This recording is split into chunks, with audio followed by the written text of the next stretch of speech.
चलिए, good morning. आप सभी लोग का स्वागत है आपका अपना परिवार पारामाउंट ऑनलाइन क्लासेस सोनपुर में। तो कैसे हैं आप सभी? उम्मीद करता हूँ सभी लोग अच्छे होंगे और सभी लोग मन लगाकर तैयारी कर रहे होंगे। अगर बात करें तो पिछले वाला क्लास में हम लोगों ने क्लास 10 हिंदी का जो चैप्टर फर्स्ट था उसको हम लोगों ने कंप्लीट कर लिया था। यानी हिंदी का चैप्टर 1 आपका सर्व विभाजन और जाति प्रथा, जो आपका गद्य खंड का चैप्टर नंबर पहला था, उसको हम लोगों ने कंप्लीट कर लिया था। आज की क्लास में हम लोग क्या बात करने वाले हैं? तो आज की क्लास में हम लोग दूसरा चैप्टर को देखने वाले हैं। दूसरा चैप्टर का नाम क्या है आपका? विष का दांत। इसको हम लोग क्या करेंगे, आज हम लोग इसमें जितना इंपॉर्टेंट PYQ क्वेश्चन है उसी का आज हम लोग प्रैक्टिस करेंगे। तो अगर आप इस चैनल पर नए हैं तो आप लोग क्या करिए, इस चैनल को लाइक शेयर एंड सब्सक्राइब कर लीजिए। और अगर आपको क्लास 10 किसी भी चीज़ से अगर तैयारी करना है तो आप लोग जुड़ सकते हैं पारामाउंट ऑनलाइन क्लासेस से। और अगर आपको ऑफलाइन भी पढ़ना है तो ऑफलाइन भी इसका क्लास चलता है। आप लोग गोला बाजार सोनपुर में आइएगा, यहाँ पर आपको पारामाउंट का ऑफलाइन में कोचिंग देखने को मिल जाएगा। चलिए, तो आज का सेशन हम लोग स्टार्ट करते हैं। यानी आज हम लोग बेसिकली क्या करने वाले हैं, तो आज हम लोग क्या करेंगे, क्लास 10 आपका जो चैप्टर 2 है उसी का क्या करेंगे, हम कुछ इंपॉर्टेंट क्वेश्चन के बारे में बात करने वाले हैं। यानी गद्य खंड का आपका जो चैप्टर नंबर 2 है उसी के बारे में हम लोग क्या करेंगे, आज की क्लास में हम लोग डिस्कस करेंगे। तो सबसे पहले आप लोग देख लीजिएगा चैप्टर नंबर 2 का आप लोग का नाम क्या है। यानी सबसे पहले देख लेते हैं, आप लोग को पता हुआ कि क्लास 10 में हिंदी का दो बुक है। पहला बुक का नाम है आपका गोधौली, दूसरा बुक का नाम है आपका वर्णिका। यानी आप लोग को पता होगा कि गोधौली में टोटल 24 चैप्टर है, यानी 12 गद्य खंड का और 12 काव्य खंड का। और अगर वही बात करें वर्णिका में तो टोटल वर्णिका में आपको 5 चैप्टर है। तो अभी हम लोग क्या करेंगे, सबसे पहले गद्य खंड को कंप्लीट करेंगे, उसके बाद हम लोग काव्य खंड पर चलेंगे। यानी आज हम लोग का गद्य खंड का क्या है, सेकेंड चैप्टर है। यानी आज हम लोग क्या करेंगे, सेकेंड चैप्टर को कंप्लीट करेंगे। सेकेंड चैप्टर का नाम क्या है आपका? विष का दांत। यानी आज हम लोग इसका जितना भी इंपॉर्टेंट क्वेश्चन पूछा गया है उसी का हम लोग क्या करेंगे, आज हम लोग प्रैक्टिस करने वाले हैं। तो चलिए शुरू करते हैं। इसमें सबसे पहले बताइएगा, इस चैप्टर को लिखने का काम किसने किया? यानी विष का दांत का लेखक कौन है? आप हमेशा याद रखिएगा, आप किसी भी चैप्टर को पढ़िएगा इसमें आपको 4 बात का ध्यान रखना होगा। सबसे पहला जो है उस चैप्टर का लेखक, यानी इस चैप्टर को लिखने का काम किसने किया था, यानी चैप्टर का लेखक के बारे में आपको पता होना चाहिए। दूसरा बात, लेखक का जन्म कब और कहाँ हुआ था। यानी लेखक का जन्म कब और कहाँ हुआ था, इसके बारे में भी आपको पता होना चाहिए। उसके बाद तीसरा पॉइंट आपको लेखक का निधन, यानी इसका मृत्यु कब हुआ उसके बारे में भी आपको पता होना चाहिए। और इसमें चौथा चीज़ क्या है, आपको चौथा चीज़ ये पता होना चाहिए कि इसका माता पिता का अगर नाम होगा तो आप माता पिता का नाम भी क्या करिएगा, याद रखिएगा। यानी लेखक का माता पिता के नाम से भी क्वेश्चन आपसे पूछ लेता है। चलिए, यानी आपको हर एक चैप्टर में इतना चीज़ के बारे में मालूम होना चाहिए। अगर बात करें कि क्लास 10 आपका चैप्टर नंबर 2 विष का दांत, इसको लिखने का काम किसने किया था, तो इसका लेखक कौन है? तो देखिएगा, अगर इसका लेखक के बारे में बात करें कि इसका लेखक कौन है तो उसको देखिए। यानी विष के दांत को लिखने का काम किसने किया था, तो इसका लेखक का नाम है आपका नलिन विलोचन शर्मा। लेखक का नाम क्या है आपका? नलिन विलोचन शर्मा। यही आपका क्या है, विष का दांत को लिखा था। कौन लिखा था आपका? नलिन विलोचन शर्मा। इसका नाम लिख लेते हैं हम लोग, नलिन विलोचन शर्मा जी ही क्या विष का दांत को लिखने का काम किए थे। अगर आपसे पूछे कि बताइए तो इनका जन्म कब हुआ था, तो आप लोग को याद होना चाहिए इनका जन्म कब हुआ था, 1916 ईस्वी में। इनका जन्म कब हुआ था? 1916 ईस्वी में। और अगर आपसे पूछे बताइएगा इनका जन्म कब हुआ था, तो इनका जन्म आपको पता होना चाहिए। इनका निधन कब हुआ था? इनका निधन हुआ था 1961। यानी 1961 में इनका मृत्यु हो गया था। यानी इतना बात आपको हर एक चैप्टर में मालूम होना चाहिए। तो चलिए आज की क्लास में हम लोग देख लेंगे कि आपको सेकंड चैप्टर से 2011 से लेकर के 2026 तक जितना भी क्वेश्चन आपसे पूछा गया है उसी का हम लोग बेसिकली प्रैक्टिस करने वाले हैं। यानी विष के दांत से आपको 2011 से लेकर के 2026 तक जितना भी महत्वपूर्ण सवाल पूछे गए हैं उसका हम लोग क्या करेंगे, सीरियल वाइज क्वेश्चन प्रैक्टिस करेंगे। पहले 2011 वाला क्वेश्चन देखेंगे, 12, 13, 14 ऐसे करते करते 2026 तक हम लोग क्या करेंगे, आज के सेशन में हम लोग प्रैक्टिस करेंगे। तो चलिए आपके स्क्रीन के सामने दिख रहा होगा आज का पहला सवाल। आज का पहला सवाल क्या है? पहला सवाल बोलिएगा, किसके अनुसार सेना ने रिजवों का भी बदल दिया था? यानी किसके अनुसार सेना ने रिवाजों को भी बदल दिया था? ये आपको 2018 में क्वेश्चन पूछा है, बताइए इसका करेक्ट आंसर क्या होगा? ठीक है, यानी बताइएगा इसका करेक्ट आंसर क्या होगा? बेटियों के अनुसार, खोखा के अनुसार, मदन के अनुसार या फिर गिरधन के अनुसार? यानी पहला क्वेश्चन का आपका करेक्ट आंसर क्या हो जाएगा? बताइएगा पहला क्वेश्चन का करेक्ट आंसर क्या होगा? तो इसमें आप लोग करेक्ट आंसर मानिएगा ऑप्शन नंबर बी। यानी खोखा के अनुसार क्या हुआ था? सेना के रिवाजों को बदल दिया गया था। अगला क्वेश्चन क्या मूव कर जाते हैं, question number second. Second number में क्या बोला है? ऐसे ही लड़के आगे चलकर गुंडे, चोर, डाकू बनते हैं। यह कथन किसने कहा था? यानी इस कथन को कहने का काम किसने किया था? सेन साहब का धर्मपत्नी, गिरधर, सेन साहब या फिर शोफर? बताइए क्वेश्चन नंबर सेकंड का सही जवाब क्या हो जाएगा? बताइएगा क्वेश्चन नंबर सेकंड का करेक्ट आंसर क्या होगा? तो इसका करेक्ट आंसर क्या हो जाएगा आपका? Option number c. यानी सेन साहब जो थे इसने क्या किया था कि लड़के आगे चलकर गुंडे बनेंगे, चोर बनेंगे और डाकू बनेंगे। आप अगर इस चैप्टर को बढ़िया तरीके से पढ़े हुए तो इसमें आपको सभी चीज़ का आंसर दिया होगा। देखिए पूछ लिया ना। अगला क्वेश्चन देखिए तो क्या पूछा है 3 नंबर, नलिन विलोचन शर्मा का जन्म कब, कितना ईस्वी में हुआ था? हम बोले ना ये आपको इतना चीज़ पूछेगा ही पूछेगा। यानी लेखक का नाम, लेखक का जन्म कब हुआ, लेखक का मृत्यु कब हुआ, लेखक का जन्म कहाँ पर हुआ, इतना बात आपको पता होना चाहिए। अगर आपसे पूछे कि बताइए जो लेखक का जन्म जो है वो लेखक का जन्म किस परिवार में हुआ था, यानी कौन सा जगह था? तो देखिए लेखक का जन्म जो था वो पटना के बंदरघाट में हुआ था। कहाँ पर हुआ था? पटना के बंदरघाट के जगह में हुआ था इसका जन्म। और इसका जन्म जो था वो बहुत ही विद्वान परिवार में हुआ था। कहाँ हुआ था लेखक का जन्म? पटना के बंदरघाट में। चलिए आपसे क्या पूछा है, नलिन विलोचन शर्मा का जन्म कितना ईस्वी में हुआ था? करेक्ट आंसर क्या मानिएगा? 1916। कहने का मतलब आपका ऑप्शन नंबर सी क्या हो जाएगा? करेक्ट आंसर होगा। अगला क्वेश्चन देखिएगा, खोखा का दांत किसने तोड़ा? यानी आपको बताना है कि खोखा का दांत किसने तोड़ा। 2019 में ये वाला सवाल पूछा है। मदन ने, मदन के दोस्तों ने, सेन साहब ने या फिर गिरधर ने? बताइएगा चौथा नंबर क्वेश्चन का सही जवाब क्या होगा? अगर आपको आंसर पता है तो आप लोग कमेंट में इसका आंसर बताइएगा। चौथा नंबर का करेक्ट आंसर क्या हो जाएगा? तो इसका करेक्ट आंसर क्या होगा आपका? Option number A. Option number A क्या हो जाएगा आपका? फोर्थ क्वेश्चन का करेक्ट आंसर हो जाएगा। अगला क्वेश्चन देखिएगा, क्वेश्चन नंबर 5। 5 नंबर सवाल में क्या है? विष का दांत पात का विधा क्या है? हाँ, यानी आपको एक विधा भी याद होगा। यानी ये विधा क्या है, कैसा है? निबंध है या फिर व्यक्ति चरित्र है या फिर कविता है या फिर कहानी है? यानी आपको पाठ का जो विधा है इसको भी याद रखना है। बताइएगा विष का दांत जो है इस पाठ का विधा कैसा है? 3 बार ये सवाल पूछ लिया गया, 2019, 2021 और 2026। यानी इस वर्ष में भी ये वाला सवाल पूछा गया है। बताइएगा क्वेश्चन नंबर 5 का सही जवाब क्या होगा? तो आपको पता होगा इसका विधा क्या है आपका? कहानी। आने का मतलब सही का जवाब क्या हो जाएगा आपका? Option number D. अगला क्वेश्चन नंबर 6। 6 नंबर में क्या बोला है?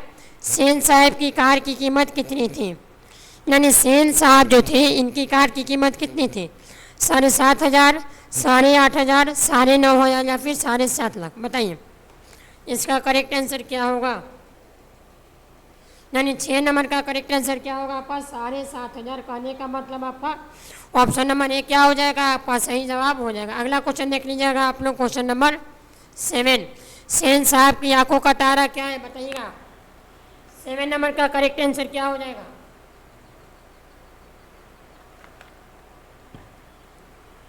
हाँ, तो चलिए देख लेते हैं। बताना है कि सेन साहब की आंखों का तारा यानी सबसे प्यारा चीज़ क्या था? कार था, खोखा था, खोखी था या फिर उपयुक्त छवि? बताइएगा 7 नंबर का सही जवाब क्या होगा? तो इसका सही जवाब मानिएगा आप ऑप्शन नंबर बी। यानी सेन साहब की आंखों का तारा क्या था? कौन ऐसा चीज़ था? खोखा था। अगला क्वेश्चन नंबर 8।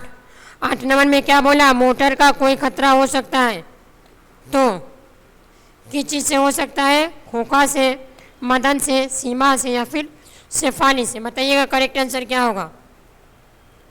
यानी मोटर को कोई खतरा हो सकता है किस चीज़ से? 8 नंबर का सही जवाब क्या हो जाएगा मेरे दोस्त? 8 नंबर का सही जवाब हो जाएगा आपका ऑप्शन नंबर ए, खोखा। अगला क्वेश्चन देख लीजिए, क्वेश्चन नंबर 9 नंबर सवाल में क्या बोला है, विष की दात कहानी का रचयिता कौन है, बताइएगा। इसको तो आप लोग ऑप्शन देखिएगा और आंसर मार दीजिएगा। यानी विष की दात लिखने का काम किसने किया था, तो हम चैप्टर की शुरुआत में ही बता दिए हैं। इसका लेखक कौन है, नलिनी विलोचन शर्मा। कहने का मतलब आपका ऑप्शन नंबर बी क्या हो जाएगा, इसका सही जवाब हो जाएगा। अगला क्वेश्चन, क्वेश्चन नंबर 10 नंबर सवाल में क्या पूछा है, सीमा जनी आलो शेफाली आरती पाँचों किसकी बाने थी। यानी ये जो आपको पांचों नाम दिख रहा है, ये पांचों किसकी बाने थी, मदन की, खोखा की, लेखक की या फिर सेन साहब की, बताइए। यानी क्वेश्चन नंबर 10 का सही जवाब क्या होगा, इंपॉर्टेंट क्वेश्चन है, तो इसका आप लोग करेक्ट आंसर मानिएगा, खोखा की। किसकी बाने थी, खोखा की। ठीक है, इंपॉर्टेंट क्वेश्चन है, इसको एक बार क्या करिएगा, ध्यान से देख लीजिएगा। अगला क्वेश्चन देख लेते हैं हम लोग, क्वेश्चन नंबर 11 नंबर सवाल क्या है, 11 नंबर सवाल को देख लेते हैं। मैं तो खोखा को इंजीनियर बनाने जा रहा हूँ, यह कथन किसका है। यानी ये कथन किसका है कि मैं खोखा को इंजीनियर बनाने जा रहा हूँ, सेन साहब, मिस्टर सिंह को, गिरधर लाल का या फिर मुखर्जी साहब का। क्वेश्चन नंबर 11 का सही जवाब क्या होगा, बताइएगा मेरे भाई। क्वेश्चन नंबर 11 का सही जवाब क्या होगा, क्वेश्चन नंबर 11 का सही जवाब क्या होगा, तो ऑप्शन नंबर 1 क्या हो जाएगा, सेन साहब आपका करेक्ट आंसर हो जाएगा। अगला क्वेश्चन, क्वेश्चन नंबर 12 नंबर सवाल को देखिएगा। 12 नंबर में क्या बोला है, कोई भी क्वेश्चन करिएगा उसको एक बार दो बार ध्यान से पहले रीड करिएगा, उसके बाद क्वेश्चन का आंसर दीजिएगा। क्योंकि अगर बात करें तो देखिए, बोर्ड की एग्ज़ाम में ज़्यादा जो आपका मार्क्स बनता है वो आपका बनता है ऑब्जेक्टिव सवालों से। यानी अगर आप ऑब्जेक्टिव सवालों को सही करिएगा तो इससे मार्क्स ज़्यादा उठता है। आप लोग को पता होगा कि आप लोग को 100 को ऑब्जेक्टिव दिया जाता है, उसमें से मात्र 85 ऑब्जेक्टिव का आंसर आपको देना होता है। यानी 100 में से आपको 50 को ऑब्जेक्टिव बनाना रहता है। और अगर आप मान लीजिए कि आपको 50 में अगर 45 को सही भी मार दीजिएगा तो आपका मार्क्स बढ़िया आ जाएगा। ठीक है, तो आपको ऑब्जेक्टिव पर क्या करना है, जल्दीबाजी नहीं करना है, ज़्यादा ध्यान देना है। क्योंकि अगर आप सब्जेक्टिव में थोड़ा बहुत गलत चीज़ भी लिखिएगा तो उसका मार्क्स आपको दिया जाएगा। लेकिन अगर आप ऑब्जेक्टिव में गलत करिएगा तो डायरेक्ट आपको नंबर कट कर दिया जाएगा। अगला क्वेश्चन, 12 नंबर सवाल में क्या है, नलिनी विलोचन शर्मा द्वारा लिखित कहानी कौन सा है। ऑप्शन क्या मानिएगा, ऑप्शन नंबर सी, विष का दांत आपका क्या हो जाएगा, इस क्वेश्चन का आपका सही जवाब हो जाएगा। सही जवाब क्या हो जाएगा आपका, विष का दांत। अगला क्वेश्चन, क्वेश्चन नंबर 13, मदन के लिए क्या खाना मामूली बात था। यानी मदन के लिए क्या चीज़ खाना मामूली बात था, दुलार, प्यार, मार या फिर फटकार। यानी क्या खाना मामूली बात था, यानी आसान बात था मदन के लिए। यानी 13 का करेक्ट आंसर हो जाएगा मार। यानी वो मार खाना इसका क्या था, मामूली बात था। अगला क्वेश्चन देख लीजिए, क्वेश्चन नंबर 14 नंबर सवाल में क्या है, सेन साहब की 5 लड़कियों कैसी थी।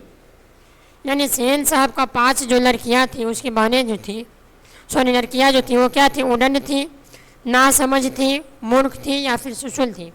अब अगर आप चैप्टर में पढ़ेंगे तो आप लोग को पता होगा कि सेन साहब की 5 लड़कियाँ कैसी थी, किस स्वभाव की थी। यानी 14 नंबर का सही जवाब क्या होगा, तो इसका सही जवाब हो जाएगा सुशील। कहने का मतलब ऑप्शन नंबर डी क्या हो जाएगा, आपका करेक्ट आंसर हो जाएगा।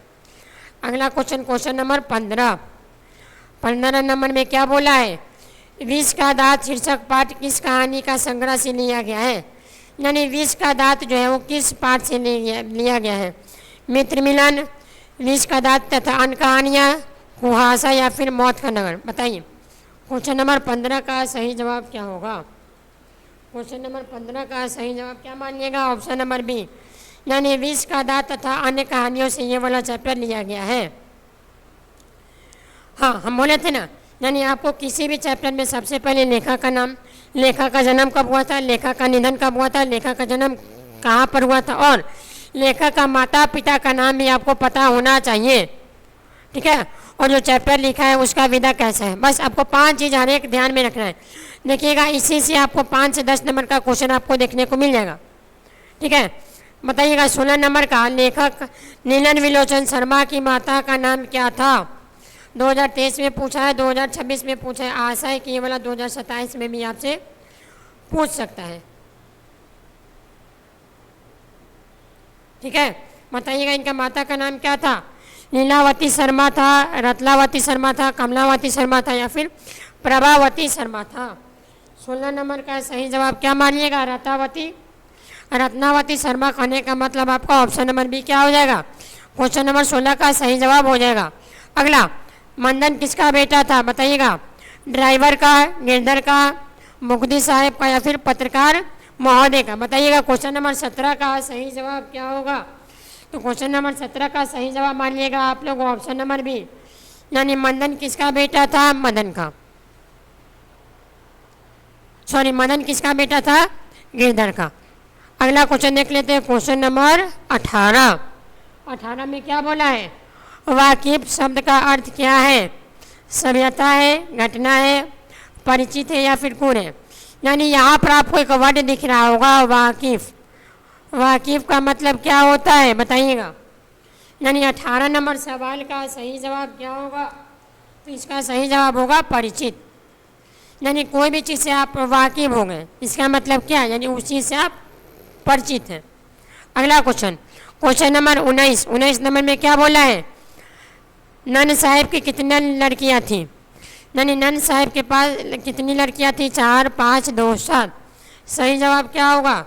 तो आपको पता होगा इसकी कितनी लड़कियां थी? 5। ऑप्शन नंबर बी आपका सही जवाब होगा। समझ में आया? चलिए अगला क्वेश्चन देख लेते हैं, क्वेश्चन नंबर 20। नलिन विलोचन शर्मा के अनुसार महल एवं झोपड़ी वाले लड़ाई में अक्सर कौन जीतता है?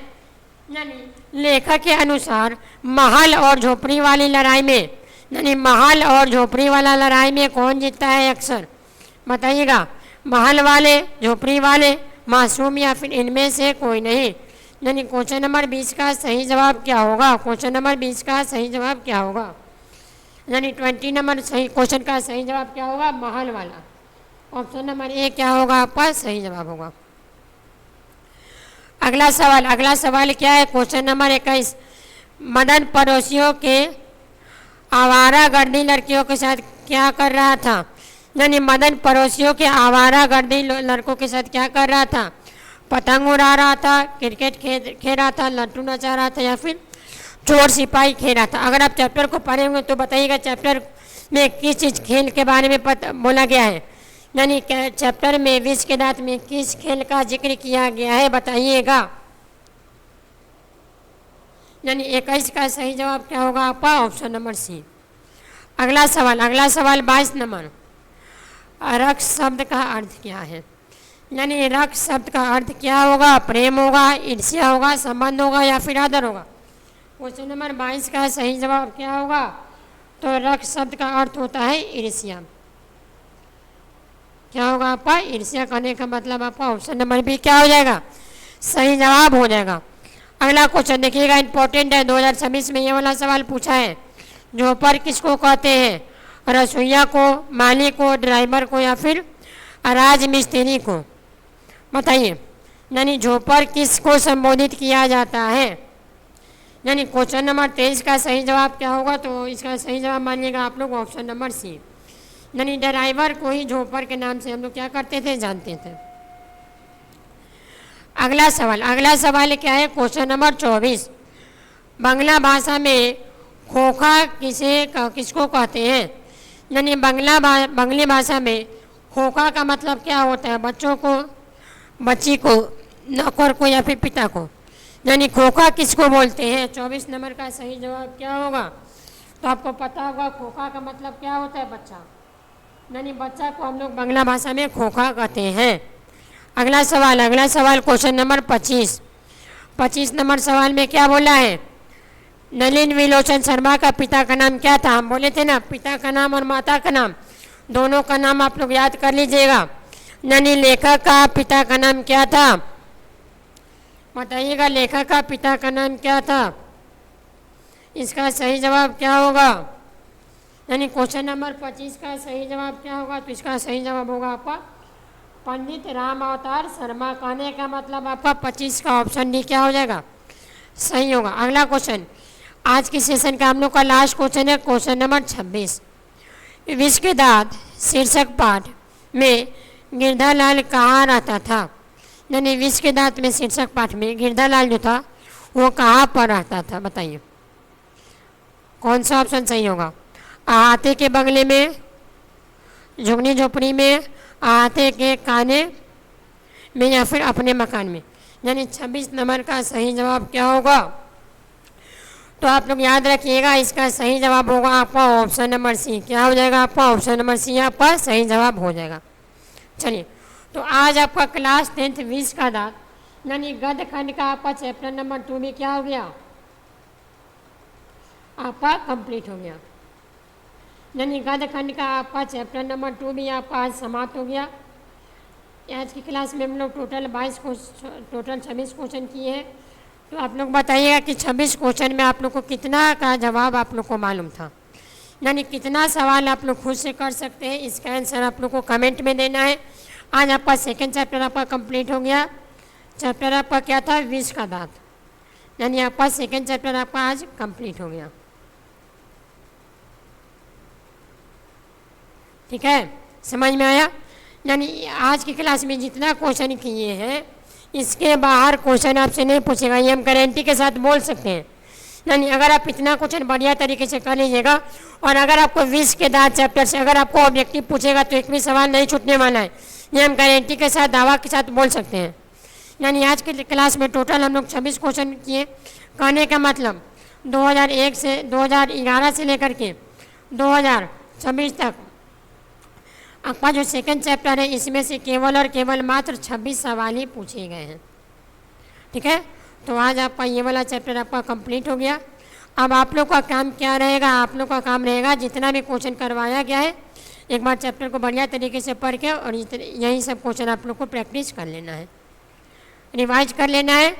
ठीक है, अब कल हम लोग क्या करेंगे, मिलेंगे अगले क्लास में और फिर क्या करेंगे, अगला चैप्टर का हम लोग शुरुआत करेंगे चैप्टर नंबर 3 का। तो आप लोग को क्या करना है, अगला चैप्टर को एक बार पढ़ के आना है।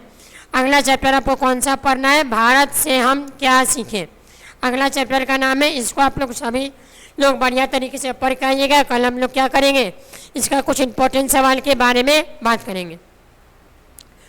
तो चलिए आज का सेशन हम लोग यहीं पर समाप्त करते हैं। अब मिलेंगे सीधे अगले क्लास में। तब तक सभी लोग मन लगाकर पढ़ाई करते रहिए। Thank you, love you, take care, bye bye.